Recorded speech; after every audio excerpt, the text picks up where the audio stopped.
Hong Kong के एक power plant में सब कुछ सामान्य चल रहा होता है। तभी अचानक एक रहस्यमय शख्स उनके सिस्टम को हैक कर लेता है। कूलिंग मशीन बंद हो जाती है और ज्यादा गर्मी की वजह से जबरदस्त धमाका हो जाता है। सैकड़ों मजदूर मारे जाते हैं या बुरी तरह घायल हो जाते हैं। प्लांट के 10 किलोमीटर के दायरे में लोगों को तुरंत निकाल लिया जाता है। उसी वक्त अमेरिका की एक जेल में हैकर निक को हथकड़ी लगाकर उसकी सेल से बाहर निकाला जाता है। पुलिस को उसके सामान में एक छुपा हुआ डिवाइस मिलता है और पता चलता है कि निक की ब्लॉक के कई कैदियों के अकाउंट्स में हाल ही में पैसे आए हैं। पुलिस को लगता है कि ये सब निक ने किया है, लेकिन वो साफ इनकार कर देता है। उसे सॉलिटरी कन्फाइनमेंट, अकेली कोठरी में डाल दिया जाता है, जहां वो अपना मन लगाने के लिए कसरत करता है। इस बीच चीन में कैप्टन दावाई सरकार को बताता है कि पावर प्लांट को एक रिमोट एक्सेस टूल रैट के जरिए हैक किया गया था। ये इसलिए संभव हो पाया क्योंकि प्लांट का सिस्टम बहुत पुराना और असुरक्षित था। अमेरिका में इसी मॉडल के रिएक्टर भी उसी समय हैक हुए थे। दावाई को लगता है कि वो हैकर को पकड़ सकता है, लेकिन उसे प्लांट के कंप्यूटर तक पहुंच चाहिए। बदकिस्मती से प्लांट अभी भी बहुत गर्म है, इसलिए अंदर जाना नामुमकिन है। दावाई को ठंडा होने का इंतजार करना पड़ेगा। दावाई FBI से मदद मांगता है। एजेंट कैरल को अपने बॉस को मनाना पड़ता है कि चीन के साथ काम करना सही रहेगा।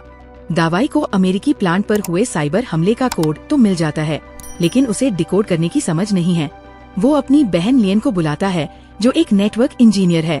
इसी रात शिकागो के मार्केट एक्सचेंज को भी हैकर निशाना बनाता है और वहाँ सभी आंकड़े तेजी से बदलने लगते हैं। अगले दिन FBI मीटिंग करके कोड को जांचती है और पता चलता है कि रैट 2 लोगों ने मिलकर लिखा है। दावाई इस रिपोर्ट से प्रभावित नहीं होता और कैरोल से कहता है कि निक को मदद के लिए लाया जाए। निक बैंकों को हैक करने के लिए पहले भी जेल जा चुका है, इसलिए कैरोल को उस पर भरोसा नहीं होता। लेकिन दावाई एक राज बताता है। रैट कोड का आधा हिस्सा उसने कॉलेज के समय मजाक में लिखा था और बाकी आधा निक ने। अब कोई हैकर इस कोड को चुराकर अपने तरीके से इस्तेमाल कर रहा है। FBI एजेंट जेल में निक से मिलने आता है और उसे केस में मदद करने पर रिहा करने का ऑफर देता है, लेकिन निक देखता है कि उसे सिर्फ कुछ हफ्तों के लिए रिहा किया जाएगा, इसलिए वो मना कर देता है। निक कहता है अगर वो हैकर को पकड़ ले तो उसकी सजा हमेशा के लिए खत्म होनी चाहिए।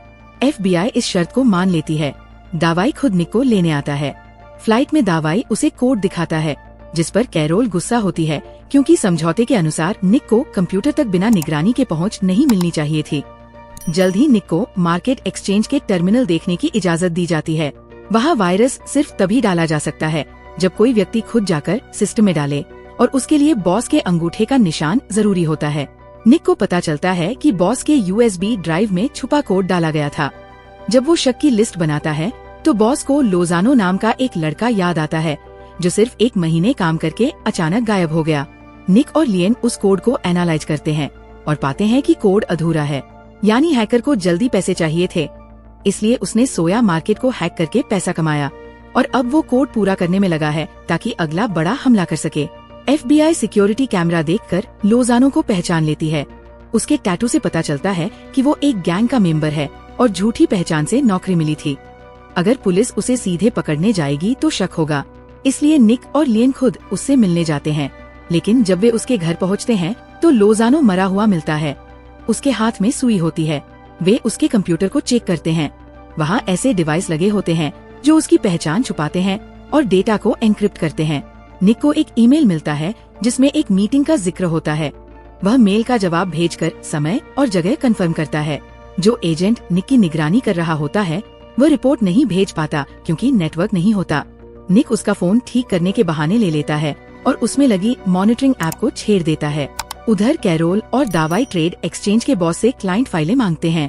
पहले वो मना कर देता है, लेकिन कैरोल उसे धमकाती है कि वो मीडिया को बता देगी कि उसकी मार्केट सुरक्षित नहीं है। आखिरकार बॉस मान जाता है। फाइलों की जांच करने पर उन्हें 3 बड़े ट्रेड मिलते हैं जो बिल्कुल सही समय पर किए गए थे और उन खातों का लिंक हांगकांग के बैंकों से निकलता है। शाम को निक और लियन एक रेस्टोरेंट में हैकर का इंतजार करते हैं, लेकिन वो नहीं आता। निक सिक्योरिटी कैमरों से छुपकर कंट्रोल रूम में जाता है और पता चलता है कि हैकर उन्हीं कैमरों से उन्हें देख रहा था। निक को कैमरे से हैकर का IP पता चलता है, जो यूक्रेन का होता है। वो उसे मैसेज करता है, लेकिन जवाब में गाली मिलती है। निक गुस्से में वापस आता है और लियन से कहता है कि उन्हें निकल जाना चाहिए। तभी कुछ गुंडे अंदर आते हैं और उनसे सवाल करते हैं। निक बिना कुछ कहे लड़ना शुरू कर देता है। वह कुर्सियों और बोतलों जैसी चीजों से सबको मार गिराता है। आखिरी गुंडा जब चाकू से हमला करता है तो निक बोतल तोड़कर उसका भी सामना करता है और जीत जाता है।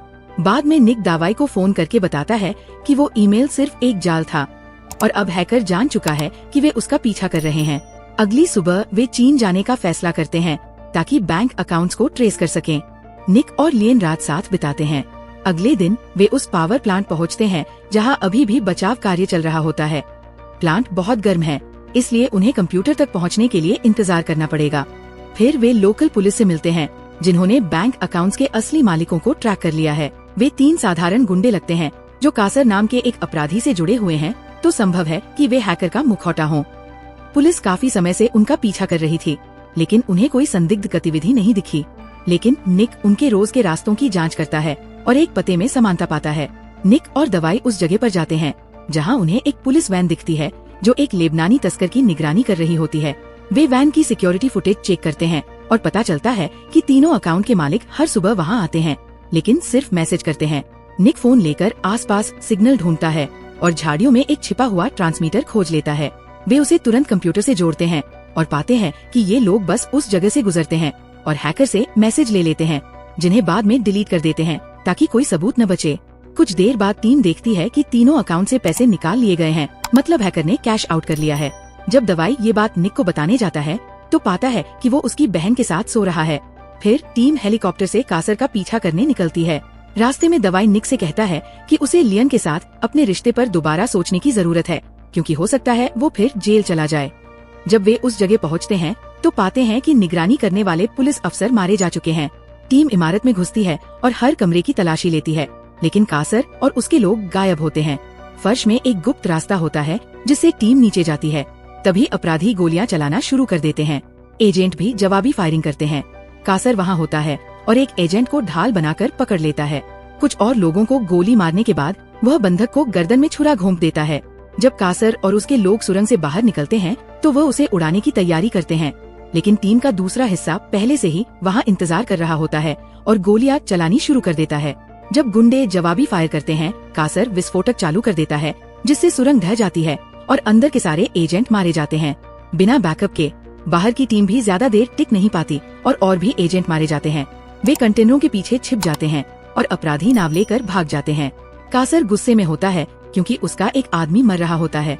उस रात कासर एक बड़े जहाज से तस्करों से एक खास पैकेज लेता है और फिर वापस जमीन पर लौटता है। इस बीच दवाई को जानकारी मिलती है कि प्लांट के अंदर का तापमान अब इतना कम हो गया है कि बिना मरे अंदर जा सकते हैं। फिर भी तापमान काफी गर्म होता है तो वे हजमैट सूट पहनकर जल्दी जल्दी काम करते हैं। कंप्यूटर रूम में अभी भी लाशें पड़ी होती है। एक एजेंट गर्मी में बेहोश हो जाता है तो निक दवाई से कहता है कि उसे बाहर ले जाओ, वो काम पूरा करेगा। निक एक इमरजेंसी कैबिनेट तोड़ता है, उसमें से कुल्हाड़ी निकालकर सर्वर पर वार करता है, जिससे कंपन के कारण छत का कुछ हिस्सा गिरने लगता है। वह बिना रुके सर्वर से एक हार्ड ड्राइव निकालता है। फिर निक और दवाई उस बीमार एजेंट को बाहर लेकर जाते हैं। इमरजेंसी टीम ड्राइव का तापमान कम करती है और उसे कंप्यूटर से जोड़ती है, लेकिन डाटा इतना करप्ट होता है कि कोई जानकारी नहीं मिलती। निक को याद आता है कि जब उसे गिरफ्तार किया गया था तब सरकार ने उसका डाटा रिकवर कर लिया था। तब कैरल बताती है कि उनके पास ब्लैक विडो नामक एक सॉफ्टवेयर है जो ये काम कर सकता है। वह अपने बॉस से इजाजत मांगती है, लेकिन वह चीन या किसी अपराधी को सॉफ्टवेयर देने से मना कर देता है। चूँकि सॉफ्टवेयर में रिमोट लॉगिन है, निक खुद ही हैक करके उसे इस्तेमाल करने का फैसला करता है। कैरल मजबूरी में मान जाती है और पूरी टीम कमरे से बाहर चली जाती है ताकि बाद में कुछ गलत हो तो वे इनकार कर सकें। निक कैरल के बॉस को एक फर्जी ईमेल भेजता है जिससे उसका पासवर्ड बदल जाए और उसकी मैलवेयर उस नए पासवर्ड को पकड़ लेती है, जिससे वो ब्लैक विडो तक पहुंच जाता है। बाकी टीम खाना खाने चली जाती है बिना ये जाने कि कोई उनके पीछे है और उनकी कार के नीचे कुछ रख रहा है। जब वे लौटते हैं तब तक निक को हैकर का आईपी पता चल जाता है। पता चलता है कि उसका होम सर्वर इंडोनेशिया में है, लेकिन वह उसे हैक नहीं कर पाता क्योंकि वह एक ऐसी कंपनी द्वारा होस्ट है जो सिर्फ हैकरों के लिए होती है, यानी वह बुलेट प्रूफ है। उनके पास अब सिर्फ एक ही रास्ता बचता है, खुद वहाँ जाकर फिजिकल ड्राइव हासिल करना। कैरल अब और मदद नहीं पा सकती क्योंकि उसने ब्लैक विडो की मांग की थी, तो दवाई वादा करता है कि वह अपने सीनियर से बात करेगा ताकि उन्हें इंडोनेशिया के वीजा और बैज मिल सके। कुछ समय बाद लियन होस्टिंग कंपनी के अकाउंट रिकॉर्ड्स में घुस जाती है और पाती है कि उन्होंने सैटेलाइट समय खरीदने वाले एक सॉफ्टवेयर को पेमेंट की है। हैकर ने मलेशिया के तटीय इलाके की हाई रेजोल्यूशन इमेजेस खरीदी है। इस बीच चीनी सरकार दवाई को बताती है कि FBI ने उन्हें सूचित किया है कि निक ने गोपनीय सॉफ्टवेयर को हैक किया है और वे उसे फिर जेल भेजना चाहते हैं। दवाई उन्हें समझाने की कोशिश करता है कि अगर निक न होता तो हैकर नहीं पकड़ा जाता, लेकिन उसके बॉस नहीं मानते। बाकी टीम को इंडोनेशिया जाने दिया जाता है, लेकिन निक को अमेरिका भेजा जाना तय होता है। सुबह दवाई लियन को मैसेज करता है और वह और निक तुरंत वहाँ से चुपचाप निकल जाते हैं। कैरल को उसके बॉस की कॉल आती है जो उसे डांटते हैं और निक को सौंपने का आदेश देते हैं, लेकिन जब वो उसके कमरे में जाती है, निक पहले ही जा चुका होता है। तब उन्हें एहसास होता है कि निक ने एजेंट की ट्रैकिंग ऐप को मॉडिफाई कर दिया है। वे उसे फिक्स करके उसकी लोकेशन ट्रैक करते हैं। दवाई चोरी छिपे निक से मिलता है और बताता है कि अमेरिकियों को लगता है चीन के पास ब्लैक विडो है और वे निक को इसके लिए दोषी मानते हैं। वह निक से भागने को कहता है और वादा करता है कि वे बाद में इंडोनेशिया में मिलेंगे। लियन भी साथ जाना चाहती है, लेकिन निक उसे मना करता है क्योंकि ये बहुत खतरनाक है। वे बहस करते हैं और लियन वहाँ से चली जाती है। कैरल और एक और एजेंट उस लोकेशन की तरफ बढ़ते हैं जहाँ ट्रैकर का सिग्नल है। लियन पहले ही एयरपोर्ट पर पहुँच जाती है और निक और दवाई का इंतजार करती है। निक उससे गंभीर बात करता है और बताता है कि एक भगोड़े के साथ उसका रिश्ता संभव नहीं है। तभी अचानक पीछे उनकी कार में विस्फोट हो जाता है और दवाई की मौके पर ही मौत हो जाती है। कासर और उसके लोग पास ही होते हैं और गोलियां चलाना शुरू कर देते हैं। निक लियन को पकड़कर छिपाता है। उसी समय कैरल और उसका एजेंट वहां पहुंचते हैं और जवाबी फायरिंग करते हैं, जिसमें कुछ गुंडे मारे जाते हैं, लेकिन वे खुद भी जल्दी मारे जाते हैं। निक और लियन इस मौके का फायदा उठाकर भागते हैं और एक सबवे स्टेशन में जाकर ट्रेन में चढ़ जाते हैं। दुश्मन के पहुंचने से पहले लियन बदला लेने की कसम खाती है और निक उसे अपने साथ लेने के लिए तैयार हो जाता है। कुछ ही देर बाद लियन कुछ बदमाशों को पैसे देती है ताकि वे उन्हें नकली पासपोर्ट दिलवा सकें और निक के पैर में लगा निगरानी वाला डिवाइस हटा सकें। इंडोनेशिया जाने की बजाय वे मलेशिया जाने का फैसला करते हैं ताकि उस हैकर की तलाश कर सकें जिसे वे ढूंढ रहे हैं। पुलिस उस डिवाइस की ऐप के जरिए निक का पीछा कर रही होती है, लेकिन वो डिवाइस पहले ही समंदर में फेंकी जा चुकी होती है। लियन और निक एक प्राइवेट प्लेन के मालिक को रिश्वत देकर मलेशिया पहुंच जाते हैं। वे सैटेलाइट से मिले लोकेशन के कोऑर्डिनेट्स को फॉलो करते हैं, लेकिन वहाँ कुछ भी नजर नहीं आता। तभी उन्हें चट्टानों के बीच छुपी हुई सीढ़ियाँ दिखाई देती है। वे ऊपर चढ़ते हैं और एक हैच देखते हैं। जब वे अंदर जाकर जांच करते हैं तो पता चलता है कि वहाँ एक डैम बांध को चलाने वाली सभी मशीनें लगी हुई है। पानी की मोटर का मॉडल वही होता है जो पावर प्लांट में इस्तेमाल होता है। निक समझ जाता है कि हैकर इस डैम को बर्बाद करना चाहता है ताकि टिन की खदानें तबाह हो जाएं और वह टिन के ऑप्शंस खरीदकर खूब पैसे कमा सके।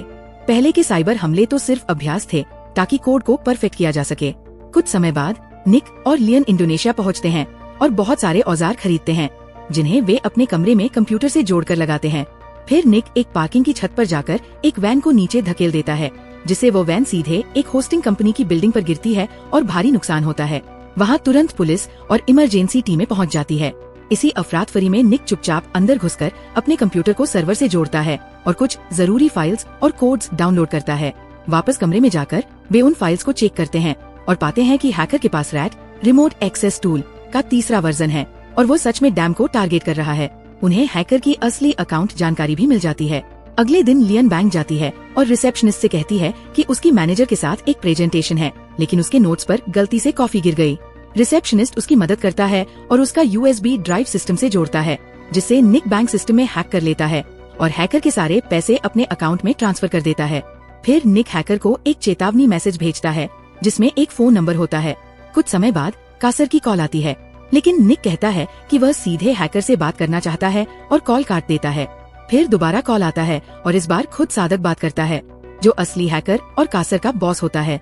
निक उससे झूठ बोलता है कि वह उससे हाथ मिलाना चाहता है और मिलने की बात करता है। निक को खतरे का अंदेशा होता है, इसलिए लियन दुकान से कुछ सामान लाती है और निक अपने लिए एक अस्थायी बॉडी आर्मर बना लेता है। वह कुछ आत्मरक्षा के औजार भी छुपा कर रखता है। निक ने सादक से कहा था कि वह केवल कासर को लाए, लेकिन वह अपने सारे आदमियों के साथ आता है। लियन दूर से ये देख लेती है और निक को सतर्क कर देती है, जो सादक को लोकेशन बदलने के लिए कॉल करता है।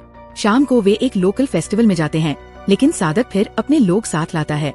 वे भीड़ में छुप जाते हैं और जरूरत पड़ने पर डांसर्स को भी धक्का दे देते हैं। निक कासर को चुपके से पकड़ने की कोशिश करता है, लेकिन वह मुड़ जाता है और उसे बंदूक दिखा देता है। जब कासर करीब आता है तो निक अचानक उसका सिर पकड़ता है और उसे पेचकस से मार देता है। फिर वो कासर की बंदूक लेकर सादक की ओर बढ़ता है, लेकिन उससे पहले ही सादक के आदमी गोली चला देते हैं। निक जवाब में फायर करता है। कुछ गोलियां लगती हैं, लेकिन वह दोनों गुंडों को मार गिराता है। सादक चाकू लेकर निक पर हमला करता है, लेकिन चाकू उसके हुड में फंस जाता है। दोनों के बीच जोरदार लड़ाई होती है और निक उसका हाथ तोड़ देता है, जिससे उसे मौका मिल जाता है और वह सादक को बार बार चाकू से मारता है जब तक वह मर नहीं जाता। इसके बाद निक लियन के पास दौड़ता है, जो उसे कार तक ले जाती है। निक की बॉडी पर बनी सुरक्षा की वजह से उसकी चोटें जानलेवा नहीं होती और लियन उसकी जल्दी मरहम पट्टी कर देती है। अगले दिन वे दोनों इंडोनेशिया छोड़ देते हैं और सादक के पैसों से नई जिंदगी शुरू करते हैं।